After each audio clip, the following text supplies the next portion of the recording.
Mwekulera omuntu wa bulijjo twaga kumaliriza ensonga z'abasajja bano abayitibwa aba Iran then ate tulabe ensonga endala kakati otegedde nti America yamaze okuleka nti ayungula kubulidde ebitontone ne bikwata ku kyombo ekyo eky'omutawaana nnyonnyini ddala Abamerika kye bagenze maaso n'okulabika nti basindise kakati kankwe gano okuva e Tehran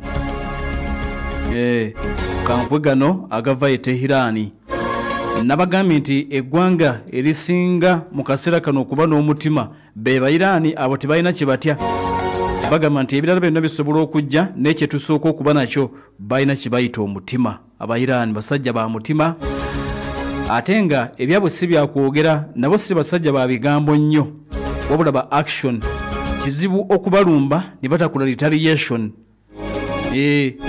America bagikola ku retaliation ngesse General Qasem Sulaiman kati beebo amawulire ge tulina mu kaseera kano gategeezezza nti ejjo ndowooza babadde kuwano ngamba buwulira era ndowooza bakitegedde nti Diego Garcia ekizinga ekyo America yaleeseza bittu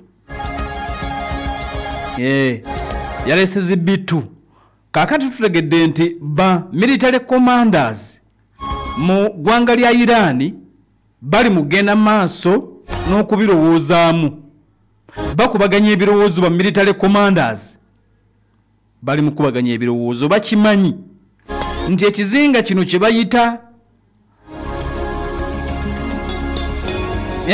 ekizinga kino kye bayita Diego Garcia military base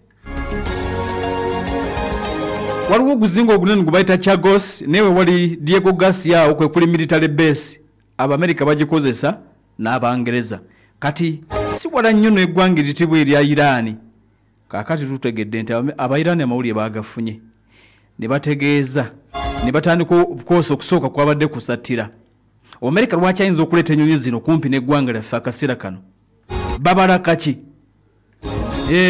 kati abakulu munda mu ggwanga lyene n'okusinga abali mu bukulembeze bw'amagye ga IRGC batuula bufofofo abamu batakula mitwe nti tebannaba kusalawo bagamba tukoze tutya tukasukeyo oba naye ate bwe tukasukayo bajja tugamba ffe tusosonkerezza yo mu Amerika yazireese zitudde awo ziri awo zitudde ziri ssatu bittu kati Omuyiraani akitegedde zabadde delivered wiiki ewedde bombers zino okusooka zisobola okusitula payload of weapons ebisobola ebyokuwanisa ebisobola okuzituwa kilograms ng'emitwalo 4 kakati ate zisobola okuba mu bbanga lya miles 7 kati bakomanders bano abamu batandise okwetimamu bagamba nti Iran yandibadde akaseera kano ekola kye bayita pre-emptive strike ekuba akazinga kano Diego Garcia kubanga obusobozi ebulina nti bakirowooza gamba nti oba akazinga tukakuba kati waliwo abamu ne bagamba nti naye bwe mukakuba mugenda kugamba kyensi kubanga mugenda kuba mutandisa olutalo pre-emptive strike nti bagirowoozaako bagamba nti tukakube n'ebiriwo byonna bye binaamanya ffe tugambe nti twabadde twetaasa Abayiraani nti bakirowoozaako naye ate ekyokubiri we kiri option ey'okubiri eri nti bakube kumpi nako Iran ebeeko byekuba okumpi n'akazinga kano ekube mu mazzi agakalinaanya awo baweereze message nti owaaye America ennyonyi wazirese zibbitu bati tusobola okukubawo ekyo nakyo ku mmeeza nti kwekiri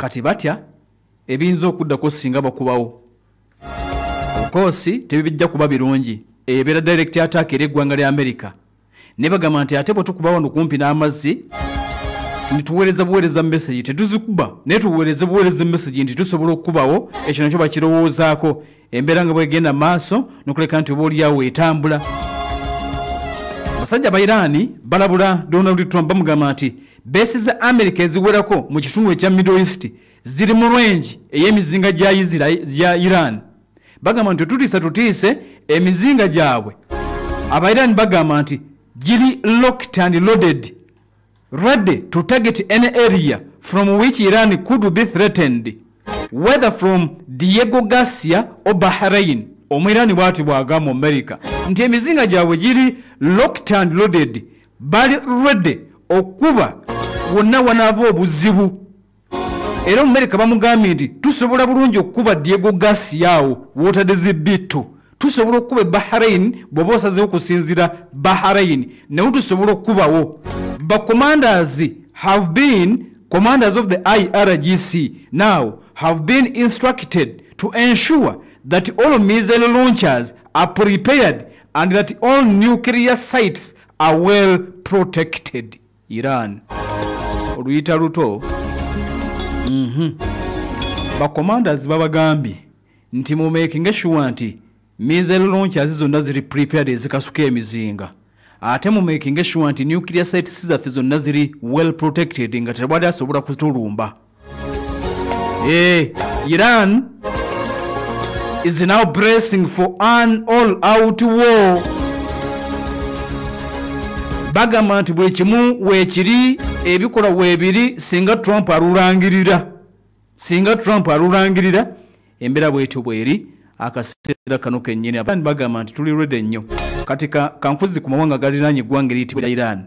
Eggwanga eriyitibwa erya Iran babaweereza message, kubanga ampuliriza obunkenke bwongera kukula wakati waabwe bombi. Eggwanga lya Saudi Arabia, eggwanga lya UAE n'eggwanga eriyitibwa erya Kuwait bamaze okutegeeza America bamugambye nti oba ogenda kuba musajja oba oteekateeka mukuba tuwulidde otandise okusombeza ebyuma byombo nnyonyi. UAE, Saudi ne Kuwait bategeezezza America nti tebagenda kumukkiriza kukozesa beesi zaalina mu mawanga ago.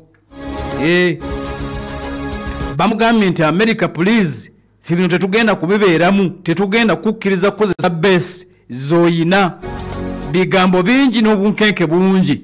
Trump yagamba nti ayagala diplomacy, naye ate era n'ekyokulwana yakiteekamuko mu bracket nti tusobola okukuba. Kakati amawulire ge tulina gategeezezza nti ababuyinza Saudiya, ababuyinza Kuwait n'ababuyinza munda mu ggwanga lya UAE bategeezezza nti tebagenda kubeera mabega wa nteekateeka yonna ya America kulumba Iran. Bamugamba nti bw'oba onaalumba Iran it is okay, tetukuyinaako buzibu, but tetugenda kukkiriza bino wammanga. Tebagenda kukkiriza supporting operations such as allowing US refueling or reconnaissance aircraft to participate in any missions supporting such an attack. America bamugambye nti ffe tetugenda kubebeeramu munnange ennyonyi okudda okunywa amafuta ewaffe oba okukozesa beesi zaffe ogenda olumba eggwanga lya Iran. Bamugambye ffe tetubiriimu. Era ne Iran bamuweereza assurance ne bamugamba nti omusajja bw'anaabaza okukuba oba omunaaba musazeewo okwekuba ffe tetubiriimu. Okitegeera, tetubiriimu, tetugenda kumuwa beesi, tetugenda kumukolera buli kintu kyonna wakati mu lutalo. Tubiri bbali. Batandise obiddukamu. Abadde mu Saudi, abe UAE babidduseemu, n'abe Kuwait bamugambye nti America tetukolagana naawe ne tetugenda bebeeramu. In fact n'eggwanga eriyitibwa erya Qatar. Qatar eggwanga erisinga okuba ne beesi ennene ddala eyeggwanga lya America mu kitundu ekyo ekya Middle East, nabo bategeezza America nti wadde wano olinawo beesi ne tetugenda kukkiriza kugikozesa bw'onaaba olumba eggwanga eriyitibwa erya Iran.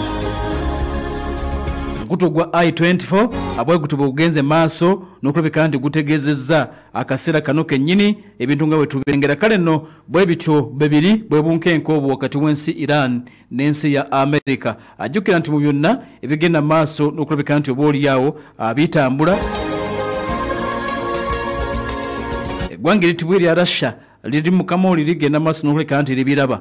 Akaseera kano kennyini America era yongedde okufuutiza ekibinja ekiyitibwa eky'Abahuthi ekirwanira munda mu ggwanga eriyitibwa erya Yemen. Atutegedde nti waliwo abantu abalala 4 abattiddwa wakati mu bulumbaganyo bukoleddwa ennyonyi z'eggwanga eriyitibwa erya America. America agenze maaso n'okulumba ekitundu ekiyitibwa Hodeida. Tebannaba kulabika nti oba olyawo bapuwa mu kaseera nga baleeta ekyombo ekirala. Amulege tuyina okusinza ku mwogezi wa ministry ensonga z'ebyobulamu wali munda mu ggwanga eriyitibwa erya Yemen bamuyita Anizi Arasbahi bw'ati ategeezeza nti abantu 4 abatiddwa wakati mu lulumba olukoleddwa eggwanga eritibwa erya America mu kiye kikeseza olunaku olwaleero naddala ku kitundu ekyo ekiyitibwa Hodeida. Akaseera kano nga bwe tugenda maaso nokulabika nti obulawo tubitegeera. Jjukira nti America sabbiiti nga bbiri zimaze okulabika nti ziyitawo abadde agenda maaso n'okukola ennumba ez'enjalo ku nfu z'abasajja abayitibwa aba Houthi abalwanira munda mu ggwanga erya Yemen ababadde bagufudde omugano okutagetinga emmeeri z'eggwanga erya America ne Isirayiri naddala eziyita mu liyanja eritibwa the Red Sea. Akaseera kano nga tugenda maaso n'okuleka nti tubiraba. America agamba nti si wakupowa okutuusa nga bano abamaliriza. Kyokka era America alumiriza eggwanga erya Iran okuwagira ekibinja kino ekiyitibwa ekya Houthi nga bwe tubiraba. Twolekera minzaani 2026 magambe tugenda Mawokota North Constituency n'amawulire amalala M23 yawambyedde ekibuga ekirala byonna tubirina. Kakati nkujjukiza gwa bodaboda ayagala okukola ayagala okukola aba United Boda Riders Cooperative Union ekibiina eky'obwegasa kigatta ssaka eza bodaboda mu Uganda bakuleetedde apo egenda okuyambako okufunira abasaabaze buli bonna wooli oli mu nnimiro oli ku dduuka oli mu ofiisi Butale oba ku faamu genda ku Google Play Store jayo app jayo